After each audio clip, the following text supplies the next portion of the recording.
The Manciple's Tale, the Manciple's Prologue. Don't you all know where stands a little town, the one that people call Bob up and down, near Blean Woods, on the way to Canterbury? Well, it was thereabouts our host turned merry.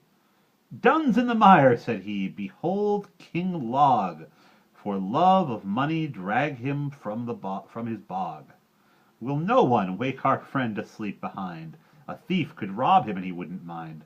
Look at him napping, 40 winks, cock's bones. He'll tumble off his horse and hit the stones. Is that the London cook? The devil take him. Make him come here. He knows the fine. We'll make him tell us a story.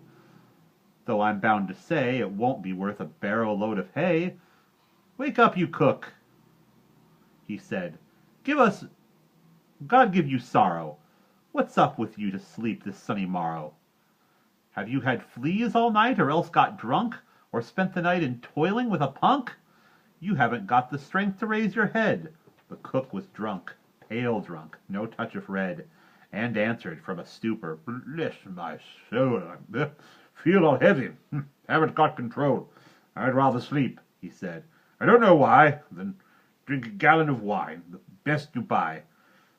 In all Cheapside, the Manciple said. Well, if I can make things easier for a spell for you, and not offend the company, and if the host extends his courtesy to let me, I'll excuse you from your tale. Upon my word, your face is pretty pale. Your eyes are somewhat dazed. I can't help thinking. As for your health, I'm bound to say it's stinking, which shows you indisposed for such a matter. Blunt words are best. I never was one to flatter. Look at him, yawning there, the drunken sot. You'd think he meant to swallow us on the spot. Keep your mouth shut, man. Mercy, what a socket!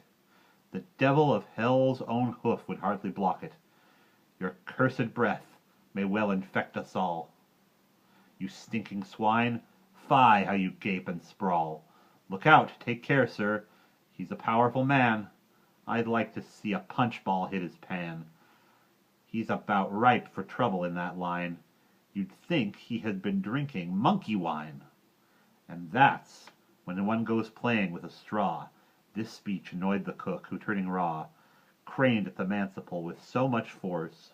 For want of speech he tumbled off his horse, and there he lay, for all the care they took. Fine cavalry performance for a cook. Pity he couldn't have held on to his ladle. They got him back at last into the cradle, after a deal of shoving to and fro to lift him up. It was a sorry show, poor pallid soul, unwieldier than most. But to the Manciple at last our host turned and remarked, Drink is in domination over the fellow. By my soul's salvation, I think he'd only tell a lousy tale, whether it's wine or maybe some new brewed ale. That's him. He is talking through his nose, like someone with a cold, one would suppose. Snuffling like that. I think he's going to spew. It's just about as much as he can do to keep his horse from falling in the ditch. And if his horse should fall, he'll follow, which, give us as much as we can to strain, lift his drunken body up again. Carrying corpses would be just as grim. Tell us your tale, I've had enough of him. But Manciple, it wasn't very nice of you to scold the fellow for his vice. Another day, those chickens you have loosed may very likely all return to roost. I mean, he might allude to small amounts that could be criticized in your accounts as not quite honest, if it came to proof. That might be awkward. I shall keep aloof. He easily could catch me in the snare, the other said. I'd rather buy the mare between his drunken legs than start a row. I mustn't make him angry anyhow. The things I said were only meant in jest. Do you know what? I've something of the best, here in this gourd, wine of the ripest grape. Just watch, and we shall have another jape. I'll give the cook some liquor, if I may. On pain of death he shall not say me nay. And certainly, to tell you what occurred, the cook, alas, drank freely from the gourd. What was the need? He'd had enough before, yet spluttered in the mug and drank some more, giving it back when he had had enough. The cook, who was delighted with the stuff, thanked him as best he could.